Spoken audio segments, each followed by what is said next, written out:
Olá, alunos de Pesquisa Operacional 1. Voltamos ao nossa aula sobre modelo de designação.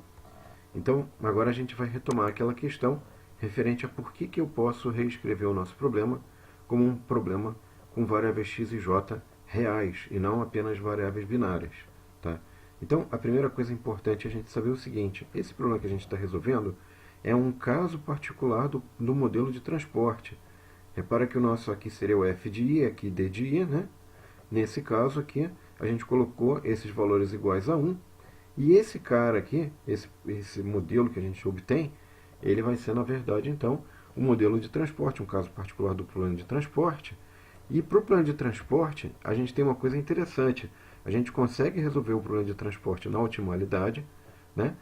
Desde que os valores aqui no vetor B sejam valores inteiros e os coeficientes aqui referente à matriz aqui referente a A seja também valores inteiros, a solução será automaticamente inteira. Eu não preciso forçar que a variável x e j seja binária. E tem uma prova disso no livro do Bazará, Linear Programming. É um livro bastante famoso, né, que tem essa prova disso daqui, que isso aqui é a resultante desse problema, que vai ser um problema inteiro. O problema de transporte sempre fornece soluções inteiras, mesmo que eu não force isso. Tá? Muito bem. Aí, uma coisa que é interessante é que no problema de transporte, fazendo analogia ali, a gente tinha o que? A gente tinha o f de i, d de j, e a gente tinha o balanço implícito. No nosso caso aqui, a gente sempre vai garantir o balanço, porque os nossos coeficientes aqui são sempre iguais a 1, tanto na demanda quanto na capacidade da fábrica, digamos assim, na primeira ou na segunda restrição. Tá? Então, mais uma coisa que é importante ou interessante a gente verificar é o seguinte: se a gente pegar aquela nossa tabela de dados, né, agora a gente vai aplicar um exemplo numérico, né, a gente quer pegar aquela tabela de dados que tinha sido dada inicialmente e ver o que pode acontecer em termos de designação. Então, por exemplo, se a gente pegar aqui nessa segunda coluna, né, a gente pode verificar que o menor custo que a gente tem aqui é o 5. Isso significaria o quê? Que eu vou alocar, eu vou fazer a alocação na máquina 2 do trabalhador 1. Né? Então a máquina 2 vai ter a sua demanda atendida e o trabalhador 1 vai ter a sua capacidade absorvida pela máquina 2. O que significa isso? Ó? Trabalhador 1 na máquina 2 igual a 1. Ou seja, eu vou alocar o trabalhador 1 na máquina 2. A outra questão que surge aqui, ó, é se eu pegar essa primeira coluna aqui, eu tenho um custo de 2. Né? E aí, se eu fizer isso daqui, se eu pegar esse custo, significa que o trabalhador 2 está operando a máquina 1. Então, como é que eu represento isso algebricamente? Ó, x21 igual a 1. E repara então que a capacidade da máquina, do trabalhador 2 foi absorvido pela máquina 1. Eu não posso mais colocar nenhum trabalhador nem na máquina 1 nem na máquina 2. Bom, sobrou só o trabalhador 3 para a máquina 3. E aí, esse aqui vai ficar como? Eu vou pagar um custo de 3. Tá? Como é que eu represento essa alocação? O trabalhador 3 na máquina 3 está aqui, ó, x33 igual a 1. Tá?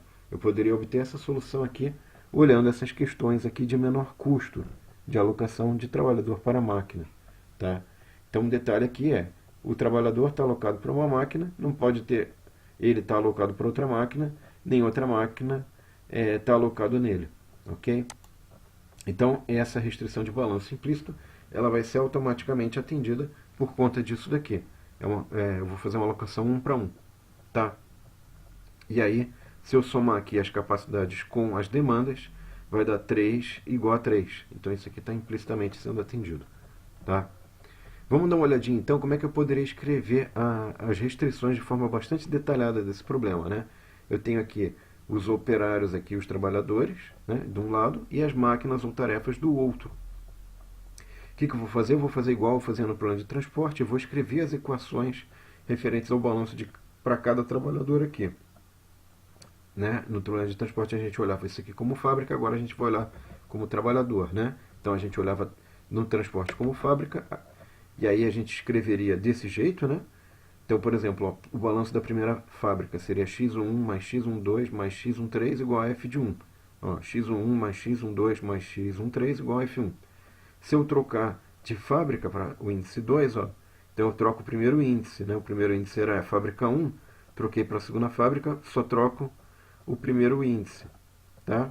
Se eu trocar para a terceira fábrica, troco o primeiro índice para 3. Ó. Legal. Só que eu não tenho fábricas, na verdade eu tenho trabalhadores para serem alocados para as tarefas. Então agora, o que vai mudar? Ao invés de botar F1, F2, F3, eu vou botar 1, 2, 1, 1, 1, tudo 1. Tá? Vamos olhar agora ao lado, então, aqui das fábricas, que seriam os centros de distribuição, os CDs, né? Como é que eu vou absorver esses fluxos que vêm das fábricas? Então aqui, se eu fosse olhar como plano de transporte, eu teria, para esse centro de distribuição 1, então o segundo índice, que é o centro de distribuição, J, vai estar fixo, e eu vou variar os fluxos que vêm, por exemplo, da fábrica 1, é o X11, da fábrica 2, X21 e X31. Então o que está variando aqui? Ó, justamente o primeiro índice, 1, 2, 3. É o primeiro índice que varia, mantém fixo o segundo índice, que é 1, 1, 1, 1. Tá? E aí eu vou variando, conforme eu troco de centro de distribuição, eu fixo o segundo índice para 2 ou para 3, conforme eu colocar para o outro centro de distribuição. Só que eu não estou falando de plano de transporte, eu estou falando de plano de designação. Nesse caso, então, eu vou trocar, ao invés de D1, D2 e D3, eu tenho 1, 1, 1, 1. Tá? Para o plano de designação é assim que a gente vai escrever. Como é que vai ficar o nosso modelo completo detalhado? Observa então que eu vou ter aqui a função objetivo, que é minimizar os custos de alocação de um determinado trabalhador para uma determinada tarefa ou máquina. E as restrições nossas aqui, elas vão estar em dois grupos. Aqui eu posso colocar tempo total ou custo de fazer aquela tarefa, né? E aqui eu tenho o seguinte, ó, no primeiro conjunto de restrições aqui, eu vou olhar se eu estou fazendo a alocação correta, né? Por exemplo, do trabalhador 1 para a máquina 1, ou do trabalhador 1 para a máquina 2, ou do trabalhador 1 para a máquina 3, né? E assim por diante. Já o segundo conjunto de tarefas, o que eu vou olhar? Olha, trabalhador 1 para a tarefa 1, trabalhador 2 para a tarefa 1, trabalhador 3 para a tarefa 1. Então eu estou preocupado com saber se, se aquela tarefa tem um trabalhador. Ao passo que aqui eu estou olhando se aquele trabalhador está em alguma tarefa. Ele não pode ficar sem tarefa. Tá? Muito bem. Então, isso daqui é o que a gente tinha para falar agora, pessoal. Na próxima videoaula eu vou mostrar como é que a gente pode colocar isso no GUSEC e rodar. Obrigado pela sua atenção e até a próxima aula. Tchau.